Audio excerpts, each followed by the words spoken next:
वही खाली जानता। चंद्रगुप्त ने कहा कि इसको मैं ऐसी जगह मारूंगा कि ये अपमान की घूंट जी करके रहेगा और कभी ये दूसरे के ऊपर उंगली नहीं उठा पाएगा। तक्षशिला विश्वविद्यालय के दरबार में सभी योद्धा हैं, सभी विद्यार्थी है, सभी युद्ध करने वाला है। उसके बीच में चंद्रगुप्त ने अंबिक को ऐसी मार मारा, सबके बीच में ऐसा अपमान हुआ कि चंद्रगुप्त अंबिक गंधार का राजकुमार आत्महत्या करने के लिए तैयार हो गया। वह कहता है कि अब मेरे लिए जीना उचित नहीं है, हमको मर ही जाना चाहिए। एक साधारण बच्चा जो पाटलिपुत्र से गया, पटना से चल करके कहाँ पाकिस्तान गंधार पड़ता है वहाँ पर, और वहाँ के राजकुमार को ऐसा मारा कि उसका कचूमर निकाल दिया। वह कहीं मुंह दिखाने के लायक नहीं रहा। पूरे गुरुकुल में उनकी हंसी होती थी, सब उनके ऊपर हंसता था। वह अपमान की घूंट जी करके रह गया, लेकिन चंद्रगुप्त का मुकाबला नहीं कर पाया। सदगुरु कहते हैं कि दुनिया में कुछ ऐसे भी लोग होते हैं जो अपमानित होकर जीवन जीता है तो वो मरा हुआ व्यक्ति है, उसको जिंदा हम नहीं कह सकते हैं। जी तो रहा है लेकिन जीवित वह नहीं है। आज सदगुरु कबीर के सिद्धांतानुसार जो मनुष्य जीवन में रह करके अपने जीवन में दाग लगा के जीता है तो समझिए वह मरा हुआ व्यक्ति है, उसको जिंदा व्यक्ति नहीं कह सकते हैं। इसलिए आदमी तो मर जाता, लेकिन उसके किए गए जो अच्छे बुरे कर्म है वही उनकी निशानी बच जाती है, धरोहर के रूप में। उसी को हम और आप उस धरोहर को संजो करके उसके रास्ते पर चलने का प्रयास करते हैं। वैसा ही धरोहर हम लोगों के बीच कौन है? संत श्री अक्लमणी साहब है। संत कभी दुनिया में मरते नहीं, आज तक कोई संत नहीं मरे हैं। जिस व्यक्ति को अपना बोध हो गया है, जो अध्यात्म से जुड़ गया है, अध्यात्म से जुड़ करके जिसने अपने स्वरूप को समझ लिया, तो वह तो जीते जी अमर रहता है, मरने के बाद और उनकी अमरता जग जाहिर होने लगती है। अकलमणी बाबा के परिवार में और भी व्यक्ति होंगे, उनके भाई, उनके भतीजा, उनके बाबू, उनके बहुत चाहने वाले चाचा, जो भी कहते हैं रिश्ते नाते होते हैं, लेकिन आज उनका कोई नाम नहीं ले रहा है। लेकिन हम सभी लोगों को वो कोई नहीं लगते थे। न तो हमारा दादा थे, न हमारा बाप थे, न हमारा फूफा थे, न हमारा जीजा थे, कुछ भी नहीं थे। लेकिन आज हम लोग उनको क्या कर रहे हैं? नाम लेते, हम लोग उनके सामने नतमस्तक होते हैं, उनके कृत्य पर, उनके कर्मों को हम याद करते हैं, क्योंकि समाज में ऐसा आदर्श स्थापित करके वो हमारे बीच भले नहीं है, लेकिन आज उनका आदर्श हम लोगों के सामने स्थिर है। इसलिए सदगुरु कहते हैं कि इंसान की खुशबू रहती है, इंसान बदलते रहते हैं, दरबार लगा रह जाता है, दरबान बदलते रहते हैं। ये दरबार तो लगा हुआ है, लेकिन इसका जो दरबान था, कौन? अकलमणी साहब, वो बदल गए, शरीर छोड़ करके सदा के लिए विदा हो गई। लेकिन ये दरबार उनका अजर अमर है। जब तक सूरज चांद रहेगा तब तक ये दरबार का नाम रहेगा। ये दरबार उसका मिटने वाला नहीं है। इसलिए सदगुरु कहते, संत कहते हैं, मरना निश्चित है, सबकी मौत एक दिन होगी। लेकिन कोई व्यक्ति मरते हैं तो इतिहास में नाम करके जाता है, और कोई मरता है तो इतिहास से नाम मिटा करके जाता है। हम लोग मंदिर में जब दान देते हैं, कहते हैं हमारा नाम लिख दीजिएगा। मंदिर में दान देते हैं, कई भंडारा में दान देते हैं, क्या कहते हैं? हमारा नाम लिख दीजिएगा। लेकिन थाना में भी दाने देते हैं ना, कोर्ट में भी दाने देते हैं, और वहाँ क्या कहते हैं? हमारा नाम काट दीजिएगा। सही बात है ना? मंदिर में दान देते, एक पंखा देते हैं तो कहते हैं कि हमारा नाम लिख दीजिएगा ताकि लोग इसी देखा देखी और भी देंगे। लेकिन वही 1000-2000 रुपया, 5000-10,000 थाना में देते हैं, वहाँ नाम लिखने के लिए नहीं कहते, क्या कहते हैं? नाम काटने के लिए कहते हैं। सदगुरु कहते हैं दुनिया में कुछ लोग नाम कटाने वालों में होते हैं, कुछ लोग नाम लिखाने वालों में होते, इसलिए कहते हैं लगा सको तो बाग लगाओ आग लगाना मत सीखो, कमा सको तो पुण्य कमाओ पाप कमाना मत सीखो, जला सको तो दीप जलाओ दिल को जलाना मत सीखो, मार सको तो मन को मारो प्राणी मारना मत सीखो। अगर बाग लगाएंगे तो हम तो खुशबू से सुवासित होंगे ही होंगे और साथ साथ पूरी प्रकृति सुगंधित हो जाएगी। अगर हम अगरबत्ती जलाएंगे तो खुद तो खुशबू मिलेगी मिलेगी और उसके साथ साथ पूरी दुनिया को, अड़ोसी पड़ोसी को भी खुशबू मिलेगी। और वहीं हम चिलम में गांजा जला दें, बीड़ी सुलगा दें तो खुद तो दुर्गंधी मिल रही है, पड़ोसी भी सूंघेंगे तो गाली भी देगा, क्या कौन यहाँ गांजा पी रहा, कौन बीड़ी पी रहा है। इसलिए सदगुरु कहते हैं कि कर्मों का बहुत बड़ा फेरा हो जाता है, इसी कर्मों के फेर के नाते कोई मानव हो जाता, कोई दानव हो जाता है, कोई संत हो जाते हैं, कोई संत हो करके भी जेल की हवा खाने लग जाते हैं। तो मौत दुनिया में कुछ भी नहीं है, केवल कर्मों का अंतर है। कर्म जब बदल जाता है तो अपमानित होकर के व्यक्ति यहीं मरता है, और कर्म जब सुधर जाता है तो सम्मानित होकर के व्यक्ति यहीं पर पूजे जाते हैं। सदगुरु कबीर ने कहा है ना कि कोई सिंहासन चढ़ी चले कोई बांधे जात जंजीर, आया है सो जाएगा राजा रंग फकीर, एक सिंहासन चढ़ी चले एक बंधे जात जंजीर।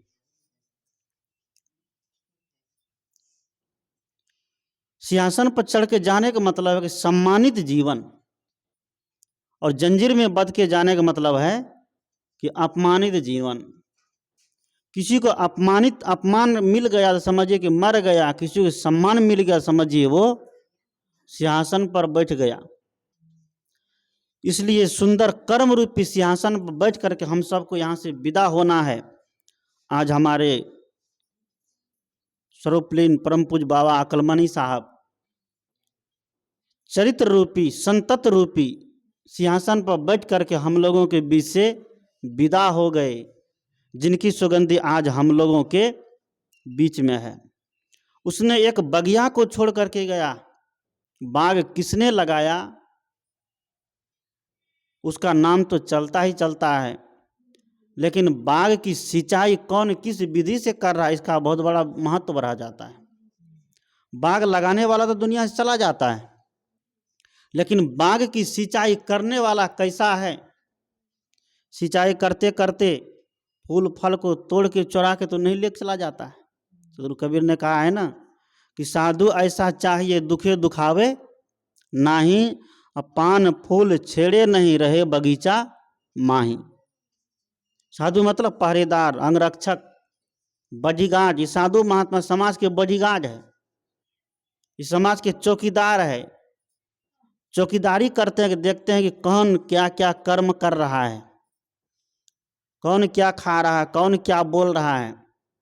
गलत खाने वाले को सही मार्ग बताते हैं, गलत बोलने वाले को सही बोली बताते हैं, गलत कर्म करने वाले को सदकर्म बताते हैं। इसलिए ये साधु महात्मा क्या है, चौकीदार है ये। आज यही शिक्षा देते देते, यही सीख देते देते अकलमनी बाबा 10 जनवरी 1988 को अपने नश्वर शरीर का त्याग करके सदा सदा के लिए अपने स्वरूप में लीन हो गए। लेकिन जाते जाते उसने एक फुलवारी को छोड़ गया। फुलवारी समझ गए होंगे, एक बूढ़ी माँ एक बहुत सुंदर बगीचा लगा रखी थी। मैं कई बार कह चुका हूँ, बहुत सुंदर बगीचा लगा कर रखी थी। अब फुलवारी को खूब देख रेख करती थी बड़ा सुंदर तरीके से, एक भी फूल नहीं मुरझाया था बगीचा में, इतना सुंदर निगरानी रखती थी। भोजन एक समय नहीं करे चल सकता, लेकिन बगीचे को मुरझाने नहीं देती थी। अवस्था गिरती गई, एक दिन वह बीमार पड़ गई। बीमार पड़ गई तो बगीचा के देखरेख करना उनसे बड़ा कठिन हो गया। उनका एक पुत्र था, एक बेटा था। बेटा को बुला के कहा कि देखो बेटा, मेरी अवस्था गिर गई है, मैं बूढ़ी हो गई हूँ, अब हमसे बगीचा का देखरेख नहीं हो पा रहा है। आज से बगीचा का देखरेख तुम करो, लेकिन ध्यान रखना कि एक भी फूल मुरझाने नहीं पावे। बेटा ने कहा कि ठीक है माँ, तुम जैसा कहोगी मैं वैसा ही करूँगा। माँ चली गई बेड रेस्ट में आराम करने के लिए। अब बेटा बगीचा का देखरेख करने लग गया। समय पर खाद डाले, समय पर पानी डाले, समय पर कीटनाशक का छिड़काव करे, पशु पक्षी सब तरीके से देखभाल करने में कोई कसर नहीं रखा। लेकिन दिनों दिन बगीचे का फूल जो है मुरझाते गया। मुरझाते एक दिन बगिया क्या हो गई, वीरान हो गई। महीनों के बाद जब बूढ़ी स्वस्थ हुई तो एक दिन मन हुआ कि चलते हैं अपना फुलवारी जा कर के देखते हैं, क्योंकि जीवन गुजर करने के वही एक जरिया था। उसी से फूल तोड़ के बेचा करती थी और उसी से गुजर बसर उनका चलता था। जब महीनों बाद स्वस्थ हुई, जब बगिया देखने के लिए गई तो सारे के सारे फूल क्या है, मुरझाए हुए हैं। उसे रहा नहीं गया, वो वहाँ से भाग कर के आ गई। गुजर बसर करने के जरिया था मेरा, कोई धंधा था, वही हमारा समाप्त हो गया। टेंशन में होगी कि नहीं, चिंता में होगा कि नहीं। बड़ी उसको चिंता हो गई। आके बेटा से पूछा, कहा कि मैंने बगिया को तुम्हें जिम्मेदारी देकर गई, लेकिन तुमने बगिया को मुरझा दिया। बेटा ने कहा कि मैंने सब तरीके से देख रेख किया, समय पर खाद डाला, समय पर बीज डाला, समय पर पानी डाला, समय पर निकोनी किया, निराई गुराई किया, खरपतवार निकाला, समय पर दवाई छिड़काव किया। तो माँ ने कहा कि मुरझा कैसे गई बगिया। बेटा ने कहा कि मुझे तो पता नहीं। माँ कहती तुम सिंचाई भी करते थे। कहा सिंचाई भी किए, एक एक पत्ते को धोते थे पानी लेकर के, एक एक फूल को धोते थे पानी लेकर के। माँ ने कहा कि कभी तुम फूल के जड़ में पानी डाला था। लड़का ने कहा कि ये काम तो हम नहीं किए कभी। क्या किए? फूल के पत्ते को धोए, फूल को धोए, उसके तने को धोए, लेकिन कभी भी उनके जड़ में पानी नहीं डाले। उसकी माँ ने कहा कि यही सबसे बड़ी तुम गलती कर दिया। तुम फूल के पौधे को नहीं धोते, पत्ते को नहीं धोते, फूल को नहीं धोते, लेकिन तुम अगर समय समय से फूल के जड़ में पानी डालते रहता तो आज ये बगिया मुरझाती नहीं। हमारे जीवन गुजर बसर करने के जरिया ये हरे भरे रहते और हमें कभी अर्थ की कमी नहीं होती। बेटा को तब समझ में आया कि जड़ में पानी डालना पड़ता है। बातों को समझाने के लिए एक रूपक है। सदगुरु कहते हैं वो जड़ है क्या? वह श्रद्धा, वो प्रेम, वह समर्पण, वह है त्याग।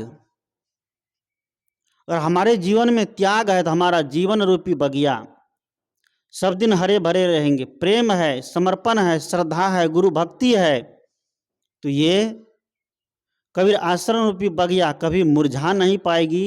ये दिनों दिन, दिन दूनी रात चौगुनी क्या होंगे, इसमें हरियाली हरियाली। और इसमें समय समय से तरह तरह के पुष्प खिलेंगे, तरह तरह के फूल खिलेंगे, जो फूल हमें और हमको और आपको क्या देंगे? सुगंधी सुगंधी देगी। वह कर्म रूपी सुगंधी, जो कर्म रूपी सुगंधी बाबा अक्लमई साहब ने आज से लगभग कितना दिन हो गया होगा, 88 और इधर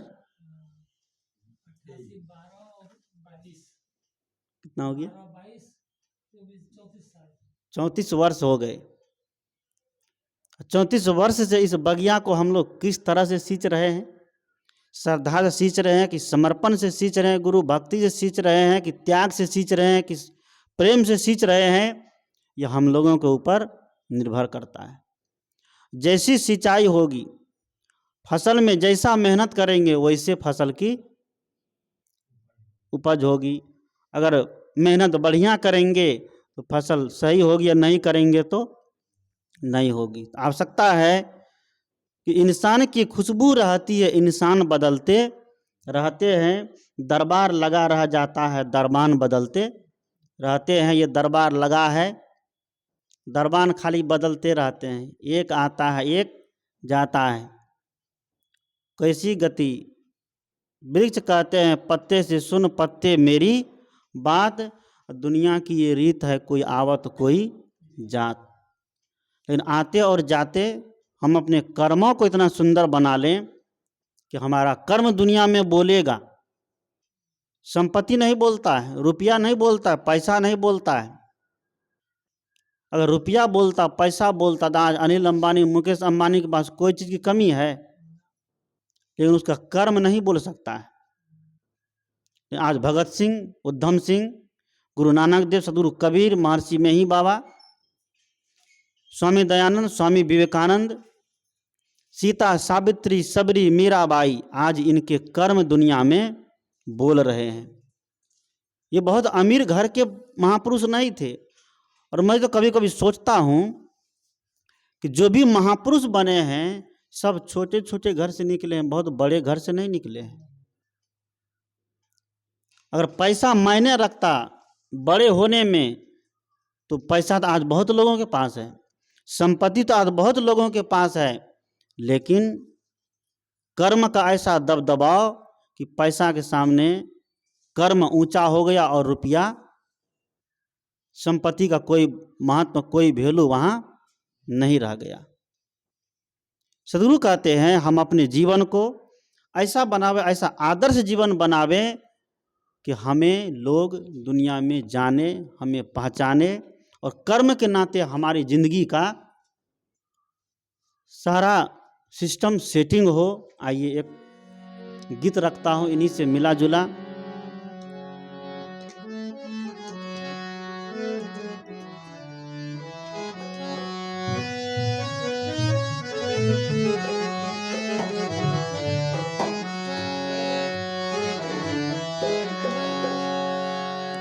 इंसान की खुशबू रहती है, इंसान बदलते रहते हैं, दरबार लगा रहता है मगर दरबान बदलते रहते हैं। इंसान की खुशबू रहती है, इंसान बदलते रहते हैं, दरबार लगा रहता है मगर दरबान बदलते रहते हैं। इंसान की खुशबू रहती है।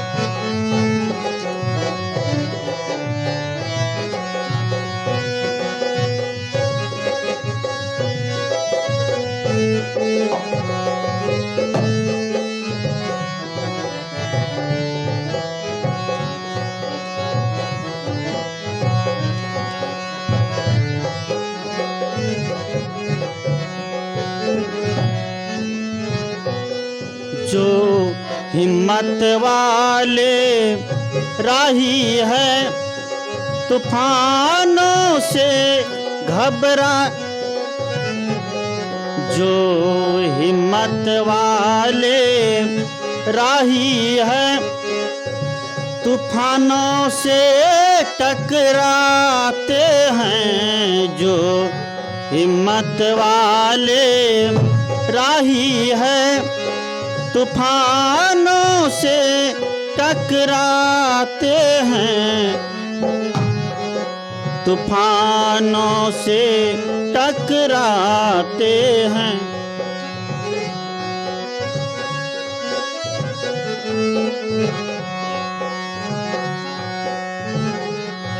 क्या डरना है तूफानों से, क्या डरना है तूफानों से। तूफान बदलते रहते हैं, इंसान की खुशबू रहती है। इंसान बदलते रहते हैं, दरबार लगा रहता है मगर दरबान बदलते रहते हैं, इंसान की खुशबू रहती है।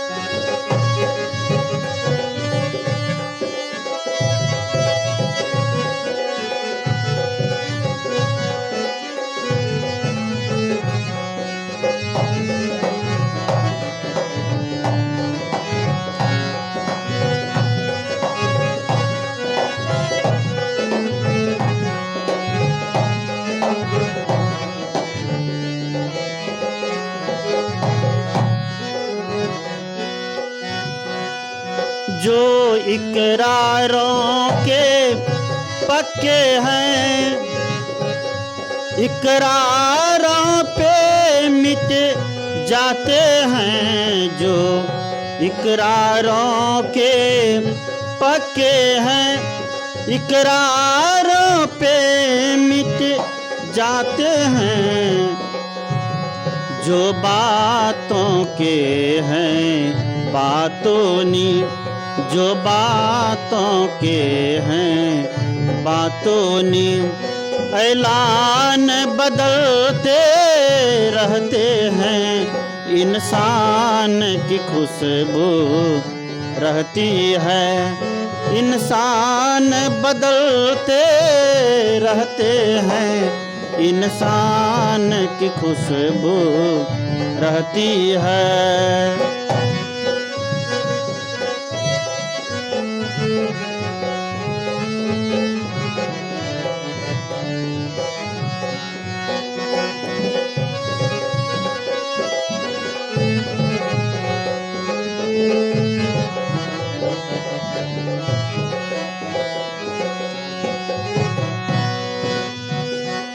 ये दुनिया दो दिन का मेला, कुछ ले चलिए कुछ दे चलिए। ये दुनिया दो दिन का मेला, कुछ ले चलिए कुछ दे चलिए।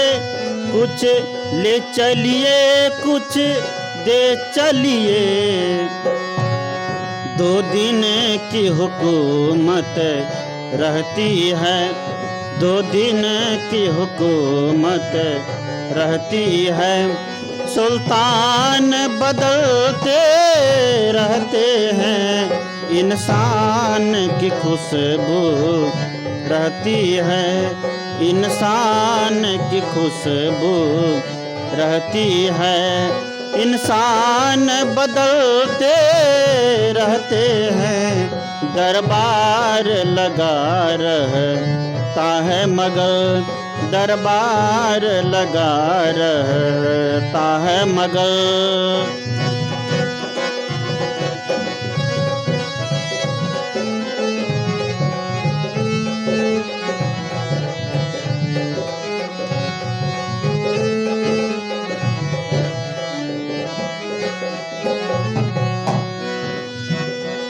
एक दफ्तर खान है ये दुनिया, सब मौत के लुकमा बनते हैं। एक दफ्तर खान है ये दुनिया, सब मौत के लुकमा बनते हैं। सब मौत के लुकमा बनते हैं। रहता है दफ्तर खाने बिछा, रहता है दफ्तर खाने बिछा। मेहमान बदलते रहते हैं, इंसान की खुशबू रहती है। इंसान की खुशबू रहती है। इंसान बदलते रहते हैं, इंसान बदलते रहते हैं। दरबार लगा रहता है मगर, दरबार लगा रहता है मगर।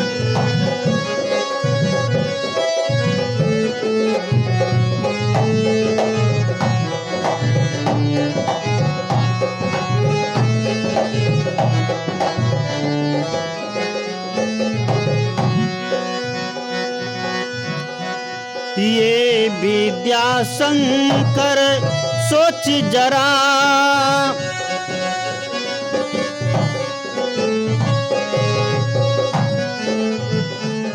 ये विद्या शंकर सोच जरा, क्या रखा है वरदानों में। ये विद्या शंकर सोच जरा, क्या रखा है वरदानों में, क्या रखा है वरदानों में।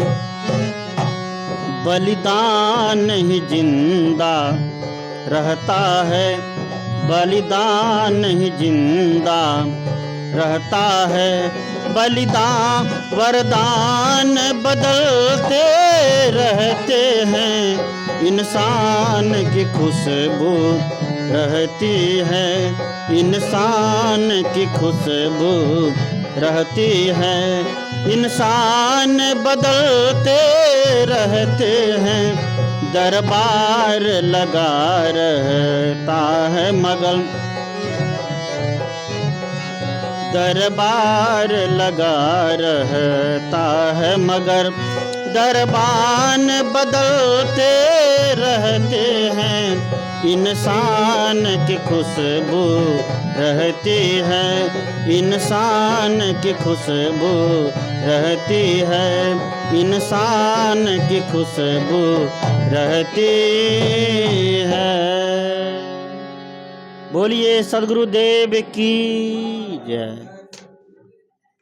बस आरती किया जाए।